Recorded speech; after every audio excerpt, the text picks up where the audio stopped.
Halo semuanya, kali ini aku mau membahas tentang hair keratin treatment. Dan keratin treatment ini aku lakukan di rumah.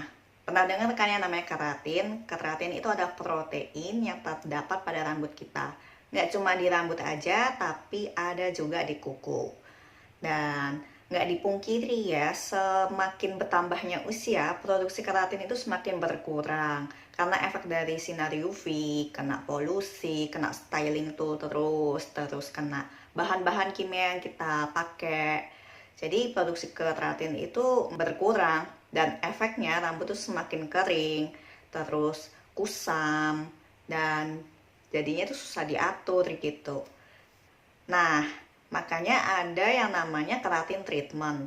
Keratin treatment ini sama aja dengan kita menambahkan protein ke rambut kita supaya rambut kita kembali sehat, kembali berkilau dan lembut, mudah diatur gitu. Dan aku udah ngebuktiin sendiri sih. Kalau kalian penasaran gimana caranya aku treatment sendiri di rumah, saksikan video ini terus.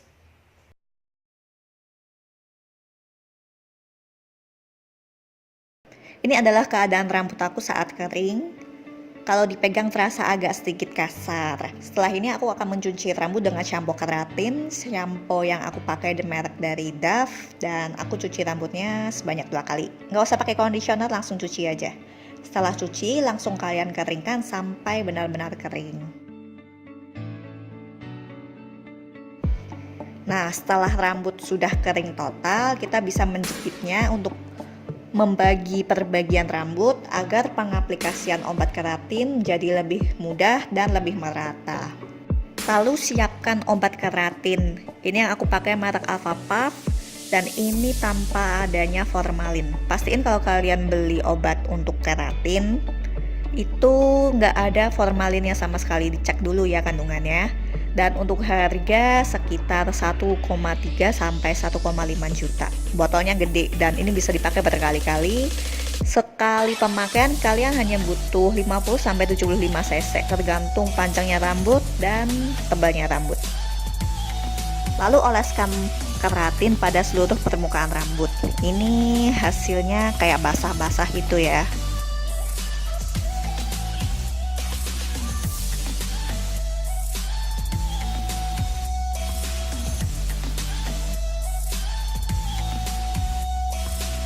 Kemudian kalian diamkan selama 20 menit dan setelah itu kalian bisa mengeringkannya dengan hair dryer. Kalian nggak perlu khawatir karena obat ini tuh sudah ada sesuatu yang buat ngelindungi rambut dari panas gitu ya. Jadi nggak perlu pakai vitamin apa-apa dulu, langsung kalian blow aja boleh. Pada saat mengeringkannya rambut itu masih terasa agak kasar, belum terasa halus. Tapi setelah kalian mencatoknya, rambut kalian baru akan berasa jadi jauh lebih halus. Untuk mencatoknya, pastiin suhu catok kalian panas ya, sekitar 200, 210, 220 derajat Celcius. Untuk sekali ngecatok perbagian, aku biasanya catok 6-8 kali sih.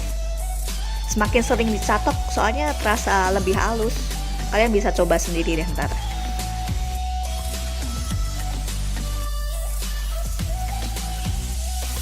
Lalu kita catok semua bagian rambut kita.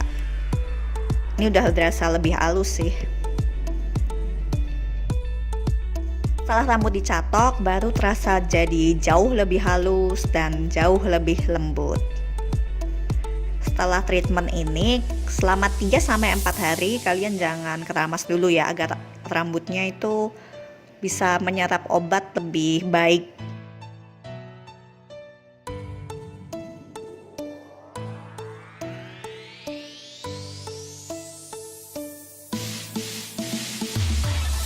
Setelah itu baru kalian boleh cuci rambut dan kalian bisa melanjutkannya menggunakan masker ataupun serum dan vitamin kalian. Ini kalau masker yang aku pakai itu merek Lowland, ini produk dari Thailand dan ini juga mengandung keratin. Untuk merek kalian bisa pakai apa aja. Untuk masker ini harganya sekitar 50 ribuan ya. Dan ini adalah serum keratin yang aku pakai. Kalian juga bisa pakai merek yang lain. Dan beginilah penampakan setelah 4 hari aku nggak cuci rambut. Ini pertama kalinya aku cuci rambut perdana. Hasilnya jauh lebih halus, halus banget sih. Untuk lurus sih iya jadi tambah lurus. Tapi karena sebelumnya rambutku tuh basicnya udah lurus, jadi aku nggak terlalu excited sih sama lurusnya. Kalau sama halusnya aku excited banget sih. Jadi seperti itulah gimana cara aku melakukan treatment ini. Kalau kalian merasa video ini bermanfaat, jangan lupa klik like, share, dan subscribe-nya. So, aku pamit undur diri dulu dan see you on my next video. Bye-bye.